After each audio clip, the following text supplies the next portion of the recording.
Hola, en esta oportunidad vamos a resolver las preguntas que vinieron en el examen de admisión a la Universidad Nacional de Ingeniería este 2022-2. En la primera pregunta se nos dice, indique el número de carbonos primarios y secundarios presentes en la estructura. Bueno, se les llama carbonos primarios a aquellos que están unidos a un solo carbono y secundarios cuando están unidos a dos. En este caso, por ejemplo, este carbono está unido a un carbono. Este se llamaría carbono primario. De este mismo modo, esto se está unido a dos carbonos. A esto se le llama carbono secundario. Podemos visualizar una serie de estos carbonos, pero este caso, que es el etil C2H5, lo podemos descomponer en Ch2 y Ch3. Así que lo voy a colocar al lado derecho. Ahora podemos contabilizar quiénes son carbonos primarios. Por ejemplo, acá, esto será el carbono primario, esto sería el carbono primario, ya son 2,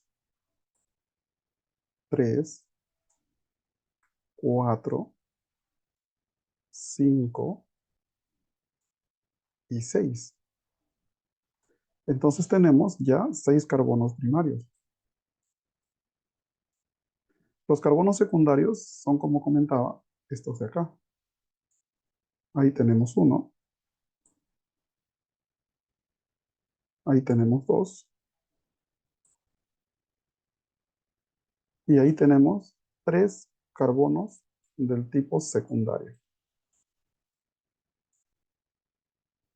Podemos buscar nuestras alternativas de un 6,3 y esa sería la clave. Como te habrás dado cuenta, no es nada difícil identificarlos, ¿verdad? Súper sencillo. En la pregunta 2 se nos dice que contamos con 4 elementos, de 19, 35, 26 y 37, que son sus números atómicos, y quiere que lo ordenemos a los elementos de menor a mayor radio. Entonces, para hacerlo un poco más sencillo, voy a utilizar las estructuras de los gases nobles, que lo voy a disponer acá. Por ejemplo, si se trata del número atómico 19, yo colocaría pues el 19 para la A. Y como este 19 está cerca al 18, pues eso quiere decir que este 18 tendría que ser el argón, que está en el número 3, ¿verdad? Aquí está. Si el argón ocupa ya el nivel 3, quiere decir que el que sigue es el 4. Y siempre inicia con ese.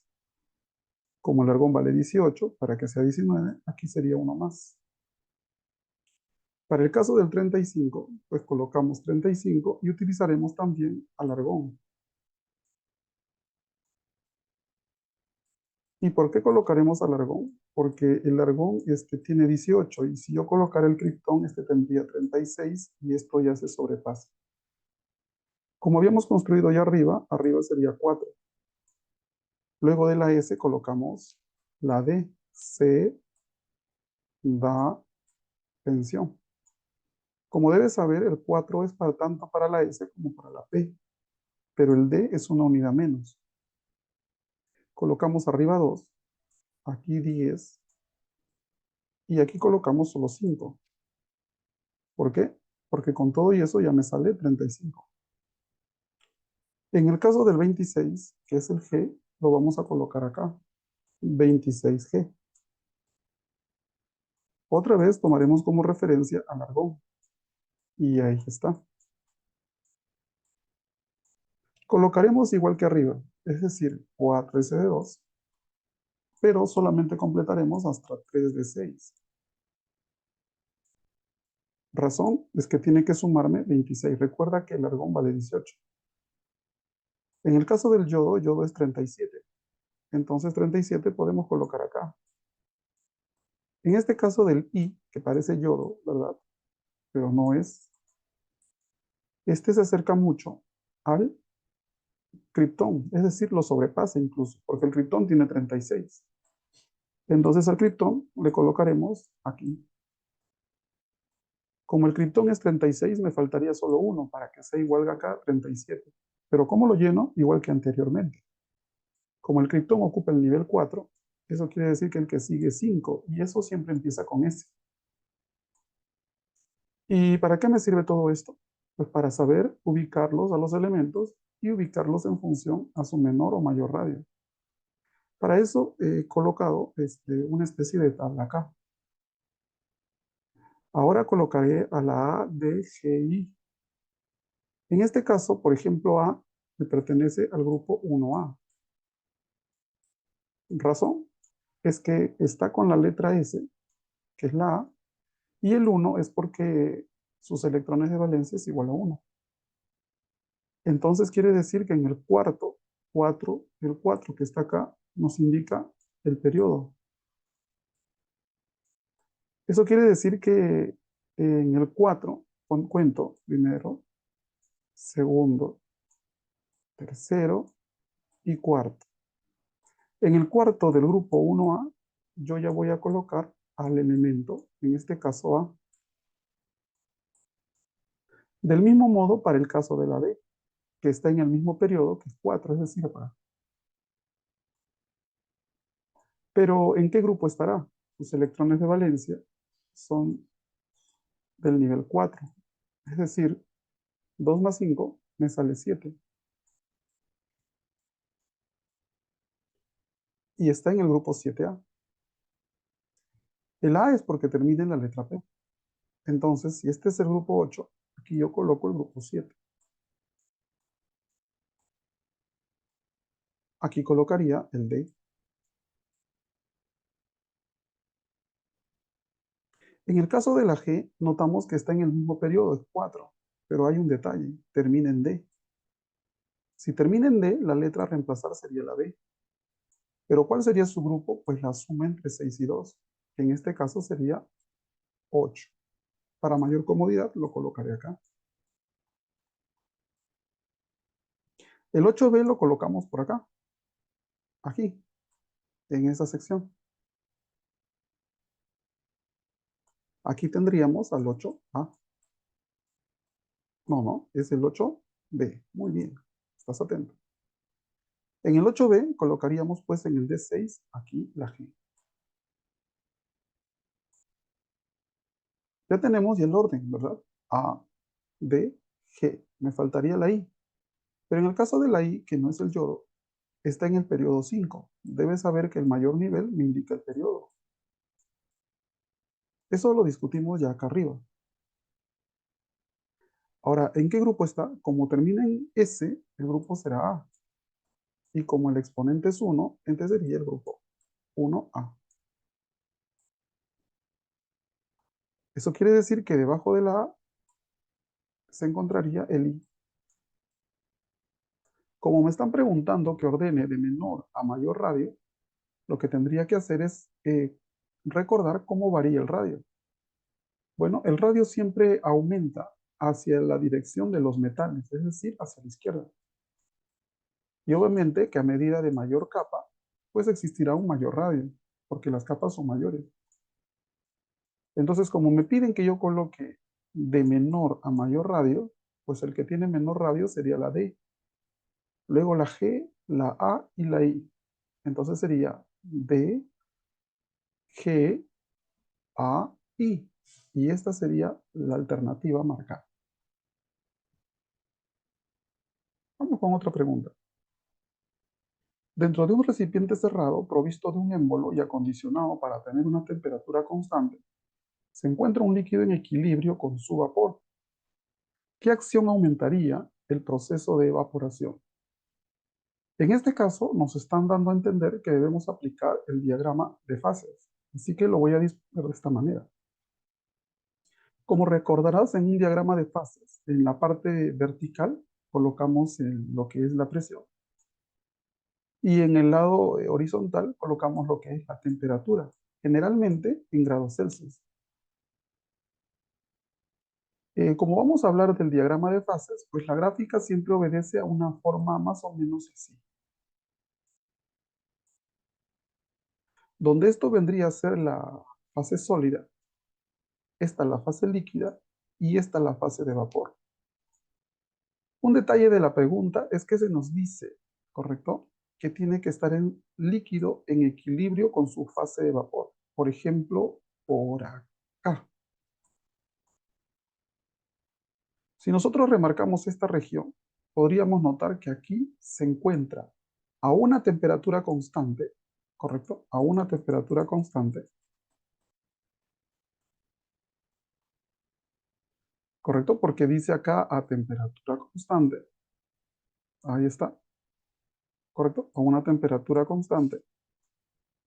Se encuentra ese líquido pues con su vapor en estado de equilibrio.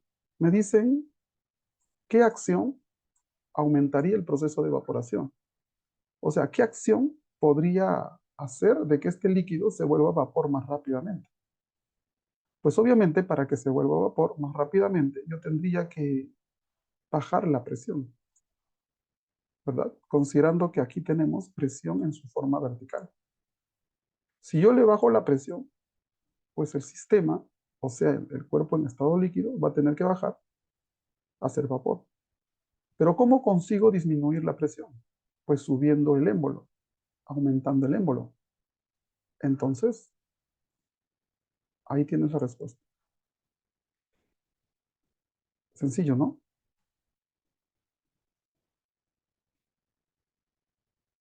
En la siguiente pregunta se nos dice, ¿cuál de los siguientes contaminantes primarios son causantes de la lluvia ácida? La lluvia ácida se genera básicamente por una serie de gases, pero principalmente por este tipo de gas. Ya sea en el caso del monóxido, ¿verdad? O ya sea en el caso de los óxidos de azufre. Estos siempre, cuando se encuentran con el oxígeno atmosférico, siempre van a generar una sustancia ácida. Por ejemplo, en este caso, se generará el dióxido de nitrógeno. O en este caso, por ejemplo, se generará el trióxido de azufre. Claro está que a menudo lo que obtenemos en nuestro parque automotor es el SO2, más que el monóxido de azufre. Pero ya sea en ambas situaciones, siempre estos se van a combinar con una sustancia que se encuentra en nuestro medio ambiente, que es el agua. Y esto va a generar, pues, ácidos, ¿no? HNO3. O en este caso, por ejemplo, el H2SO4. Por ejemplo, en La Oroya, que está en Perú, el 98% de las lluvias que se generan son de naturaleza ácida, que bordean un pH entre 3 a 5 más o menos de pH, si mal no recuerdo. Fácil, ¿no? Entonces, ahí tenemos nuestros dos emisores. Por lo tanto, en este caso, la respuesta es 3 y 4. Esto es lo que genera en la lluvia ácida.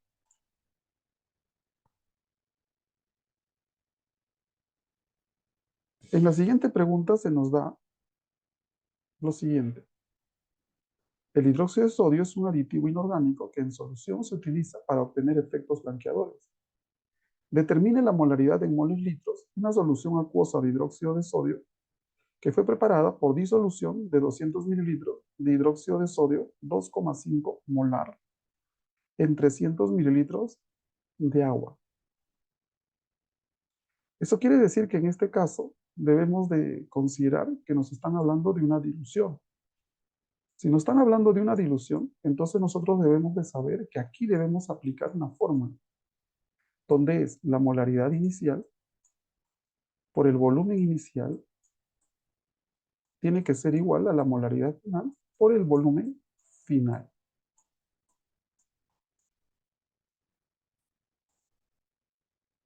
Me dicen, determine la molaridad en moles de una solución acuosa de hidróxido de sodio que fue preparada por dilución de 200 mililitros de hidróxido de sodio 2,5 molar. Ajá, quiere decir que acá es 200 mililitros. Y acá la concentración molar es 2,5 molar. Esto debe de ser igual a la molaridad final,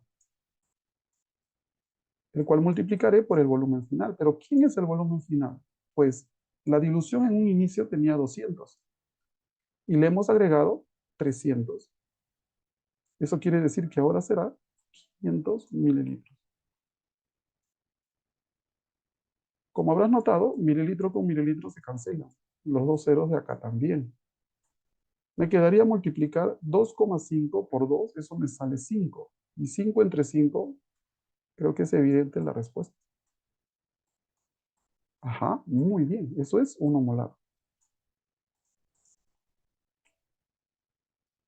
Buscas tu alternativa y tenemos la alternativa B.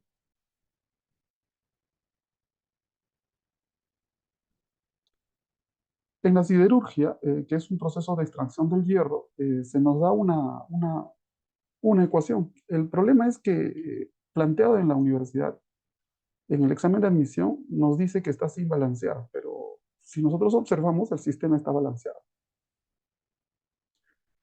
¿verdad? Entonces, vamos a copiar la ecuación, ahí la tienes, y vamos a hacer lo siguiente. Nos dice, determine cuál o cuáles de los siguientes cambios, genera una mayor cantidad de productos. Es decir, cuál me va a generar mayor producto. Es decir, los que van hacia acá. Ya sea en función del hierro o CO2, aunque este último es lo más interesante. En el primer caso se nos dice que aumentemos la presión parcial del CO2, pero el CO2 se encuentra acá. Si aumentamos la presión, esto se va a tener que dirigir hacia donde hay menor número de moles. Pero el problema es que eso no ocurre, porque la cantidad de moles que tiene este cuerpo gaseoso es igual a lo que hay acá. Eso quiere decir que por más que haga lo que haga cambiando su presión, esta no va a modificar nada. Así que esto no me va a conducir a nada. Recuerda que cuando hay aumentos de presiones o disminuciones de presiones, estas están involucradas con los coeficientes, que son los números de moles. Si le quieres aumentar la presión, pues el sistema irá del mayor número de moles al menor número de moles. Recuerda otro detalle, que en la presión no intervienen los cuerpos sólidos. Disminuir la temperatura. Si nosotros disminuimos la temperatura, entonces quiere decir que vamos a bajar la temperatura acá. Si bajamos la temperatura, esta tiene que irse hacia la izquierda para tratar de restablecer esta disminución. Por lo tanto, aquí no. Aumentamos la concentración de monóxido. Si aumentamos la concentración de CO, vamos a tener que aumentar básicamente la cantidad de productos que existe acá, principalmente este último. Diría yo, el último casi siempre. Entonces, si nosotros aumentamos la concentración de CO, ¿verdad? Eso quiere decir que vamos a obtener más productos, principalmente el CO2. Por lo tanto, esta sería correcta para aumentar la cantidad de esto. Nos dice cuál sería, pues la 3, y marcaríamos pues la A, que sería la alternativa adecuada.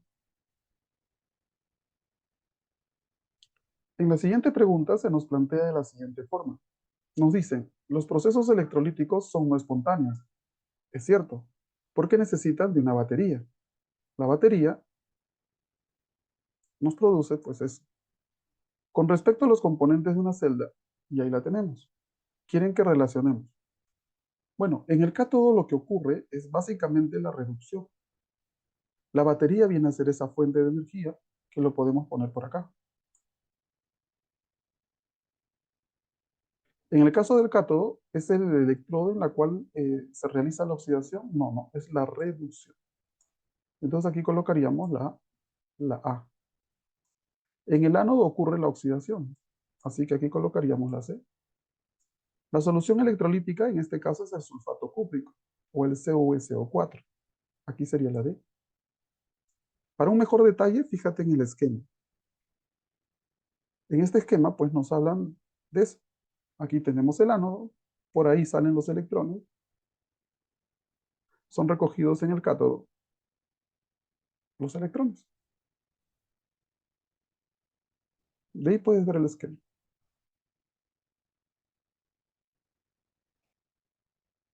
Vamos con la siguiente pregunta.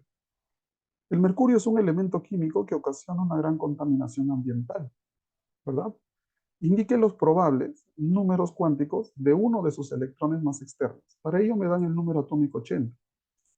Yo puedo hacer la regla del serrucho, pero voy a utilizar la forma simplificada y para ello necesito los gases nobles. ¿Qué gas se acerca al 80? Pues el xenón, ya que el radón es 86. Como el xenón se acerca a 80, es a él a quien voy a colocar y recordar que está en el número 5, en el nivel 5. Entonces, vamos a colocar el xenón. Recuerda, el mercurio tiene número atómico 80.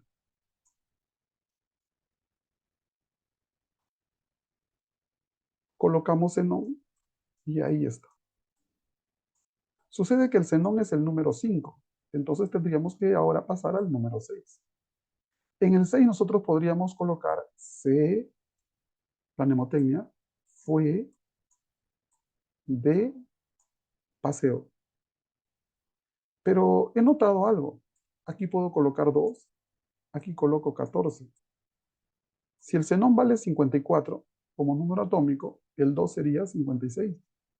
56 más 14, 70. Como tiene que ser 80, aquí le pongo 10, que es lo máximo que me permite. Como la D tiene una unidad menos que el 6 del S, eso quiere decir que aquí sería 5 y aquí sería 4. Me están preguntando, indique los probables números cuánticos de sus electrones más externos. Pero el electrón más externo, ¿dónde lo coloco?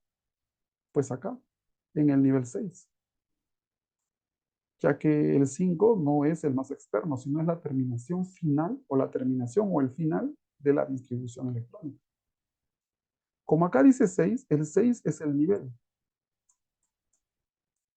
Como la S es una letra, la letra se representa con L de su nivel, pero el S es equivalente a 0. Como el L es 0, el L me produce un M sub L,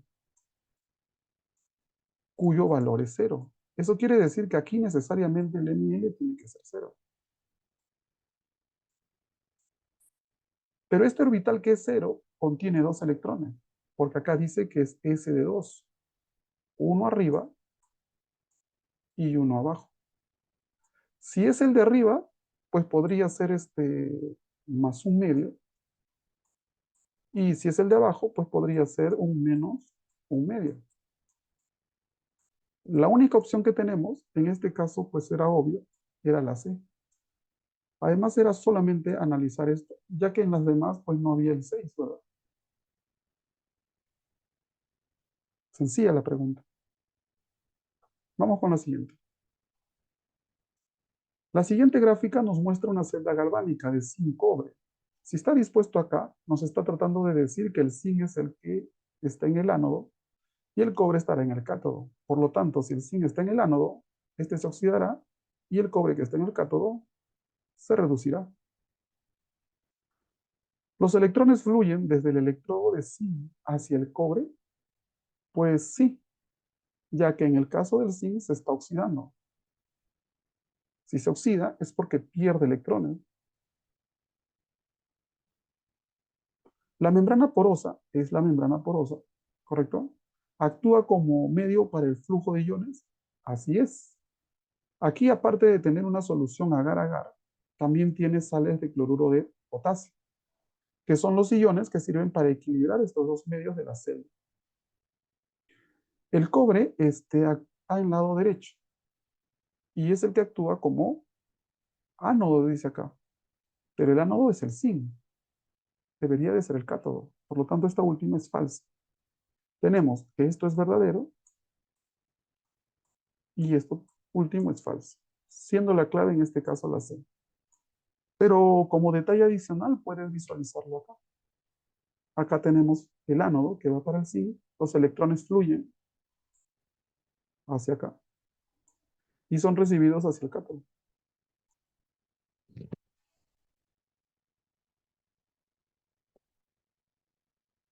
En la siguiente pregunta se nos dice lo siguiente. ¿Cuál de las especies químicas es el ion seleniato? Seleniato. Ok. Entonces, ¿Cuál sería este ion? Pues bien, una de las fórmulas que me sirven para hacer esto es esto de acá, ROX a la menos I. El valor de I y el valor de X se obtienen en función a lo que es el átomo de selenio. Es necesario comentarte que el selenio, en este caso, tiene estados de oxidación útiles, como son el 2, el 4 y el 6. Cuando digo o menciono útiles, es que me refiero a que está formando ácidos en este caso, ya que este ion selenato se obtiene en un ácido, que es el ácido selénico. Hablando del ácido selénico, es que el selenio está utilizando su mayor estado de oxidación. Como su mayor estado de oxidación es el 6 que está utilizando, eso significa que acá el I tendría que ser el valor de 2. Entonces, yo coloco algo así. Al menos I le voy a colocar el 2. Obviamente que al R ya no le voy a colocar R, sino le voy a colocar el SE de selenio. Como acá es menos 2, coloco menos 2. Pero, ¿y cómo es que obtengo X? X se obtiene como una semisuma de los valores que utiliza, que en este caso utiliza el 6, más el número par que está utilizando, no el signo, sino el valor, que en este caso es 2. Y como es una semisuma, se divide entre 2. Y esto sería 6 más 2 es 8, y 8 entre 2 es 4. Ese 4 es el que actuaría acá, y esto sería nuestro ion seleniato. Entonces la respuesta aquí sería Se o 4 a la menos 2. Debes haber notado que aquí la disposición es 2 menos y acá la disposición es menos 2. ¿Ambas son la misma? Pues sí, lo que pasa es que el 2 menos es el más actual. En España se instauró esta forma de notación por el año 2004, pero acá en Perú pues se veía recién en los textos en el 2018, 19, ¿verdad? Es por esa razón que puedes graficarla así o así también, no hay ningún problema. La siguiente pregunta nos dice lo siguiente. ¿Cuál es la hibridación? ¿Cuál es la hibridación del nitrógeno en la estructura del nitrito NO2 menos? Para poder resolver este tipo de pregunta, pues nosotros podríamos hacer lo siguiente. Averiguar en qué grupo se encuentra, ¿verdad? Ahora bien, ¿en qué grupo se encuentra cada uno? Para eso nos dan el número atómico. Entonces, ¿cómo podríamos graficarlo? Lo primero que debemos observar es que es un NO2. Quiere decir que aquí va O, un N y aquí un O. Lo siguiente es que podríamos hacerle la regla del serrucho acá al 7 o al 8, pero también es cierto que a estas alturas debes de ya de saber a qué grupo pertenece el nitrógeno. Esta pertenece al grupo 5A y eso significa que va a tener 5 electrones de valencia. A estas alturas también sabes que el oxígeno pertenece al grupo 6A.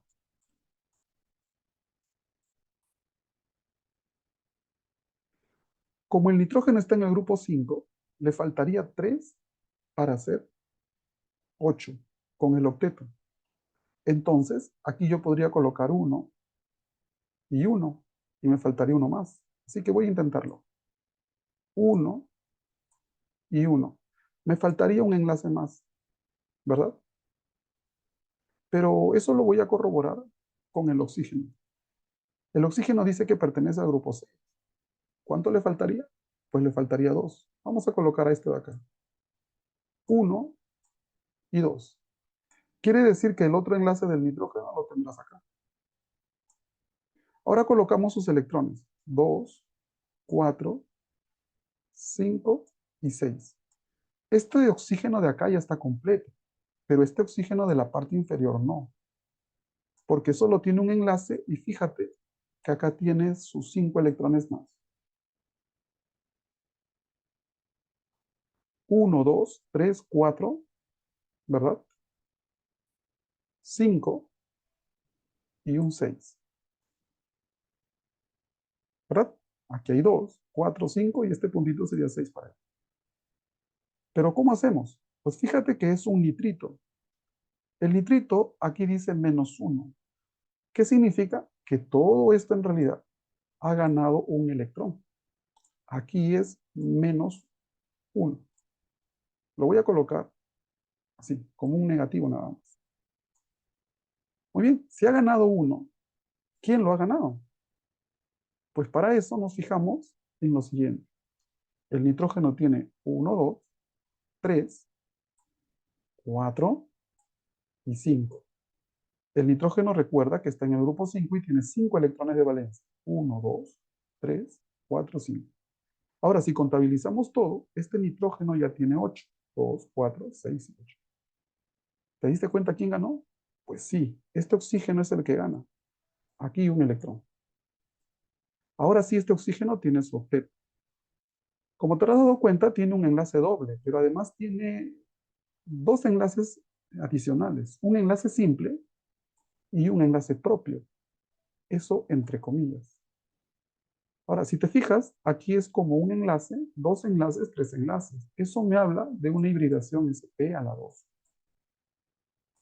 Algunos, para evitarse ese problema, dicen que cuando hay un enlace doble le pones sp a la 2. Pero recuerda que eso es relativo, porque depende de cómo se esté organizando ahí los electrones. Por lo tanto, en este caso, la hibridación es sp2. ¿Sencillo, no? Pregunta 12. El ácido acetil salicílico o aspirina es un compuesto que puede ser sintetizado en el laboratorio. Me dan unas regiones marcadas y luego me dice, considerando las propiedades subrayadas, indique cuántas propiedades son extensivas y cuántas son intensivas. ¿Cuántas propiedades son extensivas y cuántas propiedades son intensivas? Muy bien. Para poder averiguar eso, debemos de saber lo siguiente primero. Se llama propiedad extensiva a aquellas propiedades que dependen de la masa. Por ejemplo, la resistencia de un cuerpo al cambio, ya sea de reposo o de movimiento uniforme, depende básicamente de la masa. Por cierto, eso mencionado se llama inercia.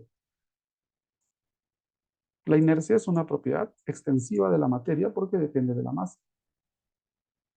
Si hablamos, por ejemplo, de otro concepto, por ejemplo, la combustión, que es una propiedad química. Esta combustión también es una propiedad intensiva. ¿Por qué? Porque a medida que le aumentas la cantidad de masa, la combustión se sigue dando. Por ejemplo, en el caso si tienes un papel, la combustión se da ya tengas un solo papel o tengas pues una tonelada de esa cantidad de papel. Muy bien. En este caso se nos dice punto de fusión, pero el punto de fusión no cambia. Por lo tanto, el punto de fusión viene a ser una propiedad intensiva. La solubilidad en el agua es de 1 miligramo por mililitro, a una temperatura obviamente dada. Pues la solubilidad tampoco cambia. Eso es una propiedad intensiva. La densidad tampoco. La densidad del agua no cambia, ¿verdad?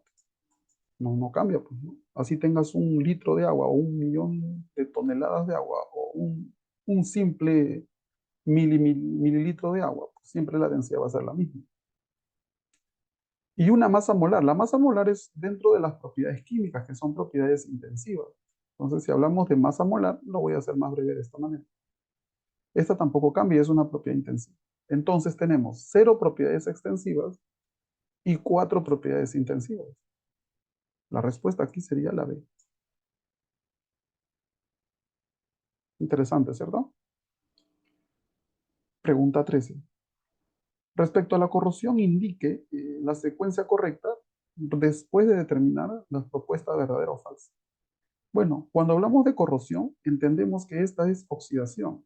Y si entendemos que esta es oxidación, pues la oxidación se da en cualquier tipo de material, ya sea el suelo mismo o ya sea metales o plásticos. Si se da la oxidación, pues la oxidación básicamente se da en el ánodo. Eso lo puedes ver también aquí en una figura animada. ¿Ves? En la parte del ánodo que está acá, ustedes van a observar pues lo que es la oxidación. Ahora, ¿se puede considerar como el deterioro de un metal por la acción de agentes? Claro. Por ejemplo, el hecho de que el hierro se oxide es porque hay un agente externo llamado oxígeno. ¿Puede incluir materiales no metálicos? Así es. Aunque no lo creas, el plástico también se oxida. ¿Las reacciones de corrosión se pueden dividir en reacciones de ánodo y cátodo? No, porque la corrosión está dada ¿en dónde? Por lo tanto, esta observación de inclusión al cátodo no es correcta. La clave en este caso sería la E. Verdadero, verdadero, falso.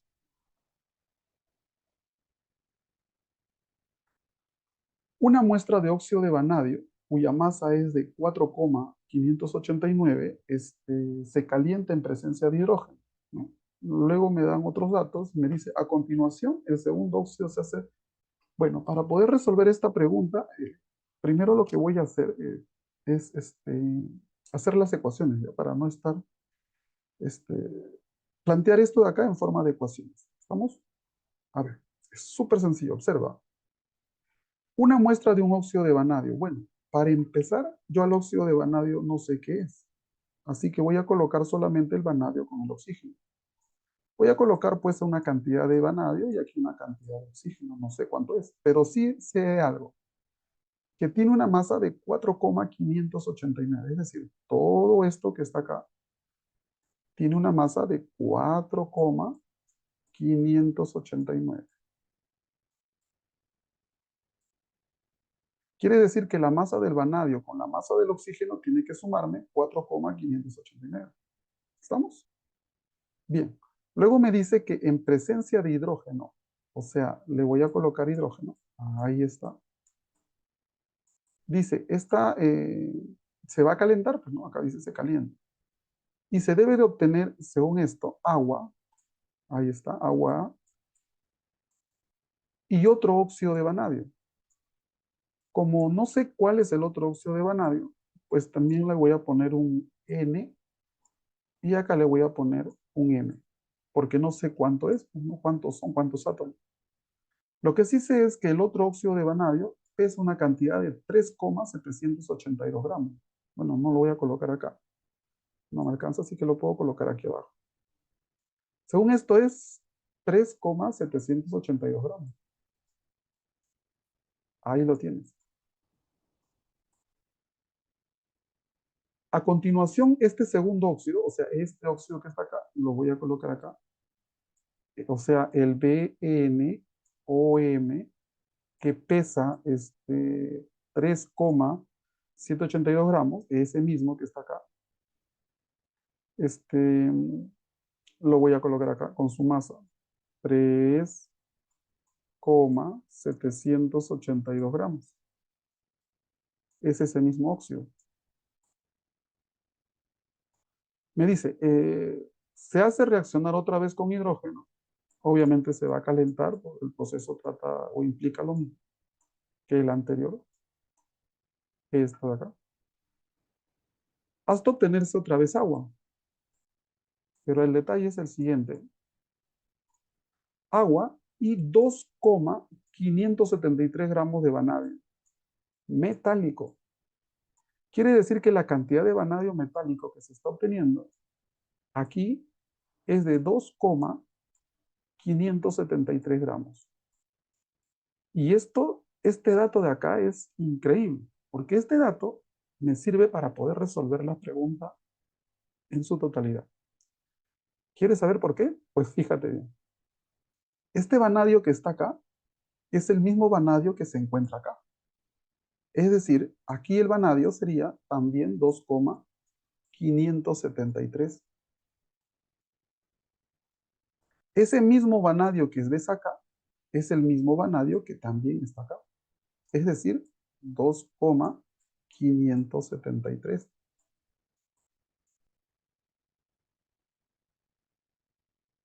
Listo. En la parte superior debes haber notado que la cantidad de masa del óxido es de 4,589. pero la cantidad de esto solo contiene en vanadio 2,573. Eso quiere decir que la cantidad de oxígeno, este oxígeno que está acá, debe de ser 2,016.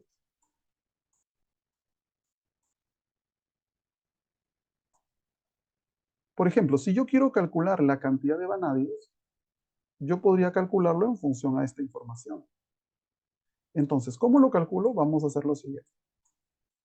El número de vanadios debe de ser igual a 2,573. Esto se tiene que dividir entre su masa atómica, que según el dato es 50,9.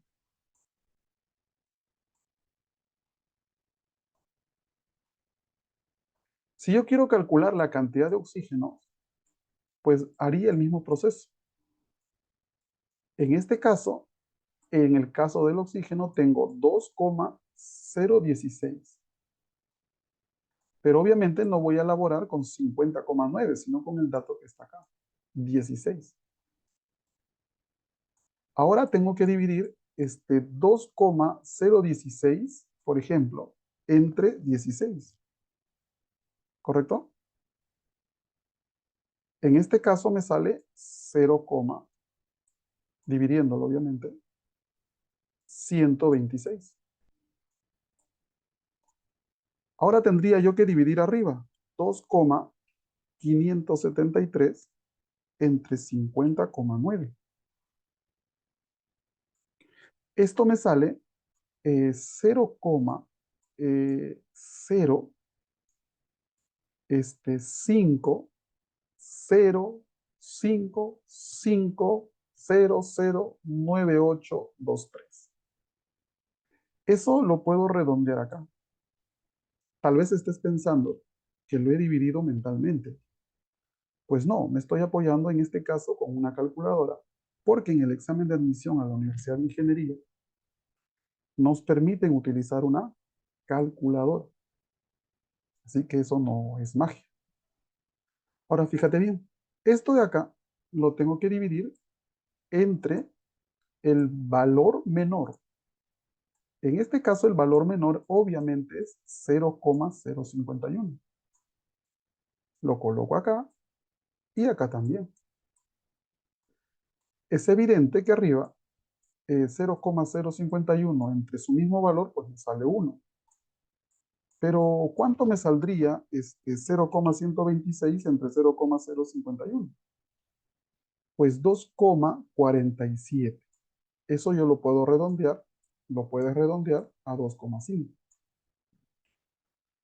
Sucede que los valores que estamos obteniendo tienen decimales y los decimales no van. Así que tengo que buscar un número apropiado, tal, obviamente ese número apropiado también tiene que ser el mínimo, ¿no? Tal que al multiplicar lo vuelva entero. Si ese número que yo encuentro multiplico acá, también multiplicaría acá. Y ese número es el 2. 2,5 por 2 te sale 5. Pero este 2 también tengo que multiplicar acá. Y me sale 2. Quiere decir que aquí la fórmula tendría que ser 2 vanadios, porque acá es vanadio, que lo debo colocar así, y 5 oxígenos, que lo debo de colocar acá. Ese sería mi primer resultado. Del mismo modo voy a colocar en la parte inferior la solución. Entonces yo digo, ¿cuántos vanadios hay? Aquí es 2,53 y lo tengo que dividir, perdón, 2,573. Y lo tengo que dividir entre su masa atómica, que en este caso es 50,9. ¿Te parece conocida esta división? Debe ser, porque esto se hizo acá también arriba. Que por cierto, aprovechándome de eso, voy a colocar ya el valor obtenido, que es 0,051. Lo que no está es para la cantidad de oxígenos. Así que coloco para el oxígeno, porque en este caso el oxígeno es un poco distinto. De hecho, que se tiene que dividir entre 16. Pero, ¿cuál es el valor que debo tomar? Pues fíjate, acá dice que es 3,782 la cantidad de masa que está de este vanadio con este oxígeno. Que es de vanadio existen 2,573. Eso quiere decir que la cantidad de oxígenos que debe de haber acá en masa debe de ser 1,209 gramos. Esa cantidad de gramos lo debo de colocar acá, 1,209 gramos. Pero ¿cuánto me sale 1,209 gramos entre 16? Pues eso me sale 0,07556. O sea, lo podemos redondear así. Como debes recordar, esto se divide entre el menor valor. Y el menor valor es 0,051. Esto me sale 1, es evidente. Y ahora tendría que dividir esto también entre 0,051. Eso es porque es el menor valor de los dos resultados. ¿Cuánto me sale eso? Pues me sale 1,48. Aproximadamente sería pues 1,5. Como me ha salido un número con decimales, debo multiplicar por un número mínimo, que ya la explicación te lo hice en el caso anterior. Así que ese número mínimo es el 2. Aquí sería 1,5 por 2 es 3 y 1 por 2 es 2. Eso significa que en este caso, pues me saldría así: 2 vanadios y 3 oxígenos. Ahora ya tengo la solución a esta pregunta, que es sobre todo operativa, ¿no? Pero no es nada complicado. Así que buscamos la clave y en este caso la clave sería la E, pues, ¿no? V2 o 5 y V2 o 3. ¿Qué te pareció? Interesante, ¿no? En la pregunta 15 se nos dice lo siguiente. Hablemos del ácido base de Bronsted-Lowry. Bueno, se dice un ácido, y tómalo como un truco, aquel que tiene más hidrógenos respecto del otro. Por ejemplo, un ácido conjugado tendría que tener un hidrógeno más que este. ¿Y lo tiene o no lo tiene? Sí lo tiene. Por lo tanto, ¿el ácido conjugado es ese catión? Sí. El ácido más fuerte, siempre existe el detalle de que, por ejemplo, si tenemos un ácido fuerte, ácido lo notamos acá, ¿correcto? Si este es un ácido fuerte, pues su conjugado, su base conjugada, ¿correcto? Tendría que ser una base débil, ¿no? Se le dice ácido fuerte porque esta sustancia tiene la facilidad de liberar hidrógenos, como por ejemplo, no sé, el ácido nítrico se me ocurre, ¿no? Se me ocurre. Por ejemplo, el ácido nítrico es un ácido fuerte. Pero ¿por qué se le dice ácido fuerte? Porque cuando está en solución acuosa, o sea, con agua, como solvente, esta va a tener la facilidad de liberar sus hidrógenos. Eso quiere decir que si yo tengo acá el ácido nítrico, su ion nitrato tendría que ser una base bastante débil. Y de hecho lo es. Entonces, ¿el ácido más fuerte genera la base conjugada más débil? Sí. El ácido conjugado de este anión debería de tener pues un hidrógeno, ¿verdad? Para ser un ácido. ¿Y lo tiene o no lo tiene? Sí lo tiene, mientras que acá esto no. Por lo tanto, esta secuencia también es verdadera. Me preguntan, ¿cuáles son correctas? Pues la respuesta sería la B. ¿Mm? Sencillo, ¿no? Muy bien. La siguiente pregunta es la 16. Podría ser yo en esta pregunta, así como lo veo. Podría ser una pregunta con su equilibrio y todo, ¿verdad? Pero creo que no me conviene. Porque para esto podemos utilizar una fórmula. Te estarás preguntando, ¿y cómo lo sé? Porque acá me están dando valores que a mí me dan un indicio de que debo de utilizar una fórmula. ¿Pero qué es pregunta? Pues veamos. En un experimento realizado para determinar la constante de acidez, la constante de acidez lo voy a representar con Ka, A de acidez y K de constante, de una solución 3 por 10 a la menos 2 molar de un ácido monoprótico. Eso significa que solo tiene un protón, o sea, un hidrógeno. Se encontró que la concentración de hidronio, o H3O, aquí el hidronio en realidad nosotros podríamos analizarlo como hidrógeno, que implica casi lo mismo. Dicen que es 5 por 10 a la menos 5 molar. Calcule la constante de acidez. Pues para eso yo puedo utilizar esta fórmula, ¿no?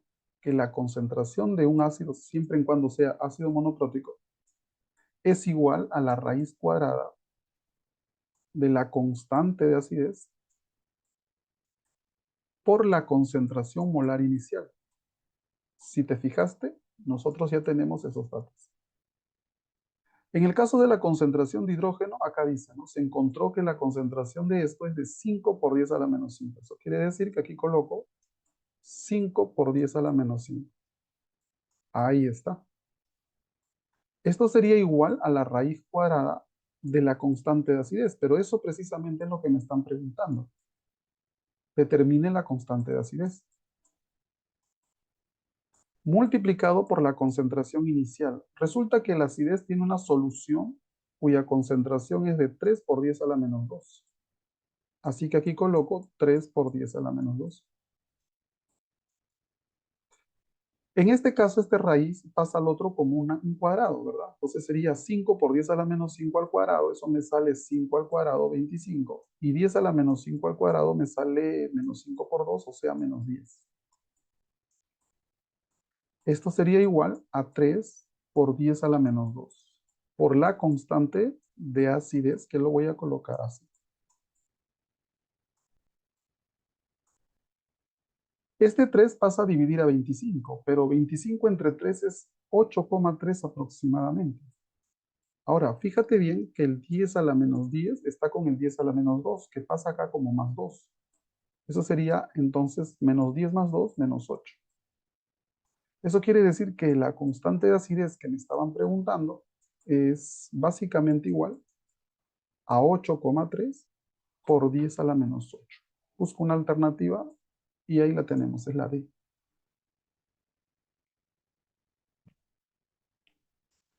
En la siguiente pregunta se dice, ¿se consideran compuestos aromáticos aquellos que generalmente derivan del benceno? Bueno, en este caso yo voy a hacer esta gráfica. Y estoy notando que aquí hay unos dos puntitos que significan dos carbonos. Estos dos carbonos se llaman etiles, ¿no? Cuando hay dos carbonos se le dice etil. Se dice etil es porque es un radical. Como te has dado cuenta que hay un carbono, pero un carbono pues se le dice metil. Il se le hace terminar a todos los que son radicales. Ya sabemos que esto se llama benceno. Y ahí está el benceno. Ahora vamos a ver eso de los nombres. Se coloca siempre en orden alfabético. Como este es el etil, aquí es donde yo coloco el 1 y por ahí empezaré. Y siempre se busca que sea la menor numeración. No es lo mismo ir por acá, 2, 3, 4, 5, y encontrar en el 5 este radical. Es mucho mejor ir por acá porque tiene la menor numeración. Es así como consigo el 1-etil y aquí el 3-metilbenceno. ¿Qué sería nuestra clave? Pues el 1-etil 3-metilbenceno, nuestra clave sería la C. Sencillo, ¿verdad? No te olvides que aquí el orden alfabético es supremamente importante.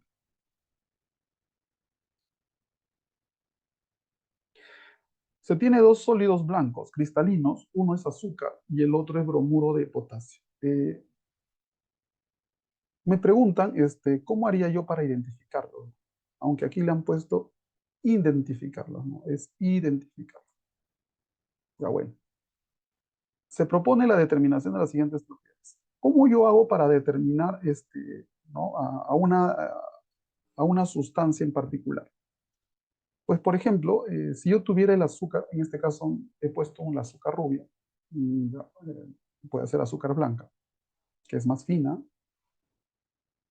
Y aquí pues he puesto sí al bromuro de potasio. ¿Cómo yo puedo averiguar sus propiedades? Pues con su punto de fusión. La masa de cada muestra, no, pues la masa es independiente, ¿verdad? Porque yo puedo tener 3 kilos, 4 kilos de azúcar o lo mismo de bromuro de potasio. Pero eso no me dicen nada en cuanto a sus propiedades físicas. Entonces, la masa no. La conductividad eléctrica ese es importante. Por ejemplo, el azúcar, si yo le echo agua, pues no va a conducir la corriente de una manera tan increíble como si lo haría una solución formada por este cuerpo iónico que es de bromuro de potasio, ya que este sí es conductor. Entonces, ¿cuáles son las propiedades que nos permite identificar estos sólidos blancos cristalinos? Pues el punto de fusión y la conductividad eléctrica. Y es por eso de la alternativa E. El equilibrio químico se presenta en las reacciones reversibles, en donde la velocidad de la reacción directa e inversa se iguala. Indique la alternativa correcta en relación a la siguiente reacción. Ahora, si debes haber notado, aquí me dicen delta de H menor que cero, o sea, la entalpía es menor que cero. La entalpía es el calor involucrado dentro de una reacción química, y cuando me dicen que es menor que cero, me dicen que el proceso es exotérmico, es decir, que el calor lo voy a encontrar en el producto. Y así que el calor que lo voy a representar con Q, lo voy a colocar al lado derecho. Ahí lo tienes. Me dice, indique la alternativa correcta en relación al siguiente, ¿no? Me dice, una disminución de la presión.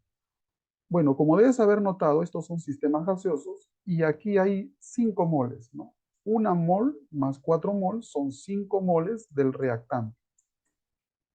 Mientras que en el producto tenemos 4 moles. 4 moles del producto. ¿Qué pasaría si yo le disminuyo la presión? Pues si yo le disminuyo la presión, pues como aquí hay mayor número de moles, tendría que irse hacia ese lado.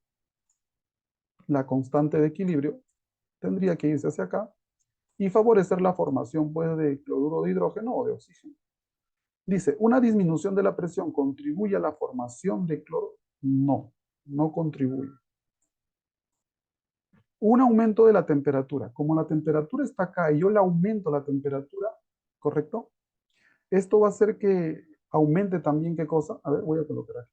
Un aumento, ¿correcto? De la temperatura. Ahí está. Si yo aumento la temperatura aquí, esto se va a consumir más y me va a producir más reactantes, si lo quieres ver así. Entonces, ¿qué va a pasar acá? Pues sencillamente lo que va a pasar es que se va a disminuir la concentración de cloro y la de agua. Y un aumento de la temperatura disminuye esa concentración, pues sí, esto es verdadero. Por lo tanto, en este caso, con toda seguridad es la B. Puedes analizar las C, D y E y te darás cuenta que esas no serían las correctas.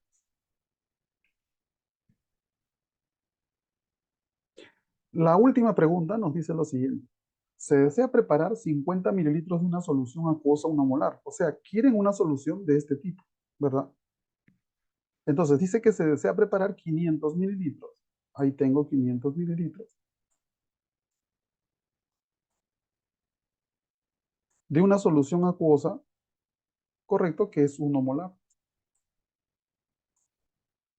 A partir de otra solución, es decir, debe haber otra solución. Ahí está. Pero esta otra solución dice que tiene un 15% en masa.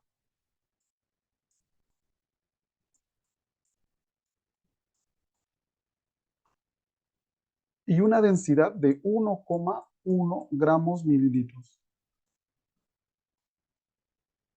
Para esto yo podría aplicar una fórmula para poder convertir esto, ¿verdad? Pero voy a utilizar o voy a hacer de otra forma.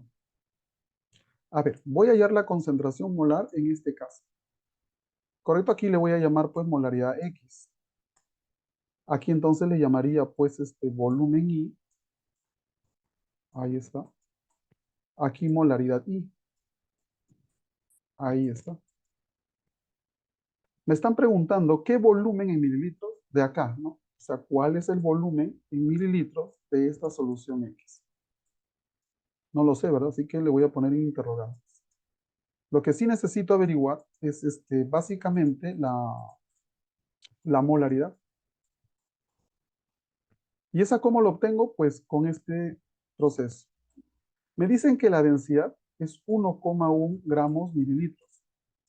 Ahí está. Pero también me dicen que este 1,1 gramos mililitros me está dando una relación de la solución. Es decir, acá yo tengo masa de la solución y volumen de la solución. Para yo aplicar molaridad, yo necesito que aquí no esté la solución, sino el soluto. Y es ahí donde interviene el porcentaje, el 15%. Porque si yo le saco el 15% de 1,1 gramos, yo ya estoy obteniendo la relación del soluto, ya que este es el porcentaje en masa para el soluto, con respecto del volumen de la solución. Considerando eso, yo voy a multiplicar ahora así. Como yo quiero mililitros, entonces arriba coloco 1000 mililitros. ¿Y quién es 1000 mililitros? Pues 1 litro. Y mira que de este modo cancelamos mililitros. Ahora, el otro detalle es que nosotros necesitamos moles. ¿Y cómo involucro yo a las moles? Pues bueno, primero que una mol es la masa molecular en gramos, que está acá, como dato. Así que aquí coloco 63 gramos. De este modo, gramos con gramos se cancela. Entonces, yo ya tengo el valor de la concentración molar para esta solución X. Simplemente tendría que operar 1,1 por 1000 por 0,15. Ese 0,15 es porque acá es 15%, ¿no? Por 1. Y eso lo tengo que dividir entre 63.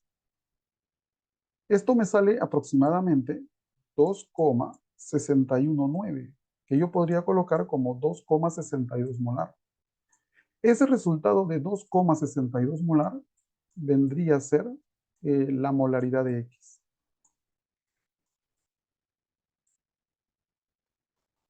Perfecto, ya lo tenemos.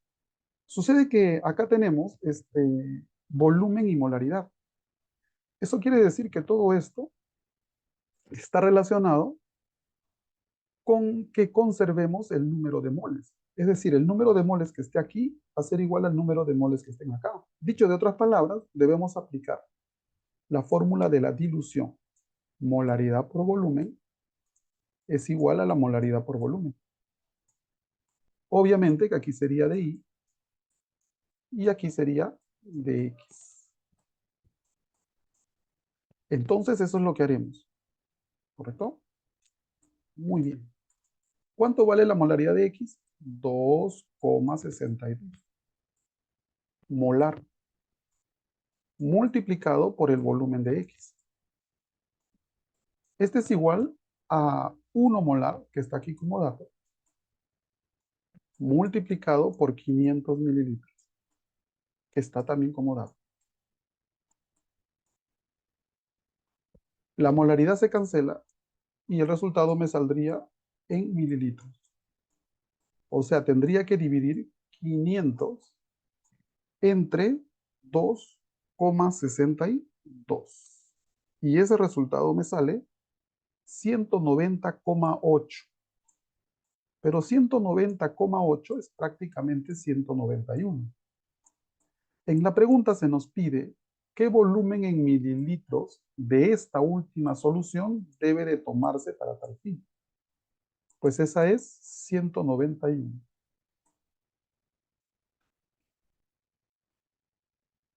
Bien, ¿qué te han parecido estas 20 preguntas tomadas en el examen de admisión a la Universidad Nacional de Ingeniería de Perú? Sencillas y algunas súper interesantes, ¿cierto? Entonces, lo que te quede es seguir siempre practicando y aprendiendo. Nos vemos.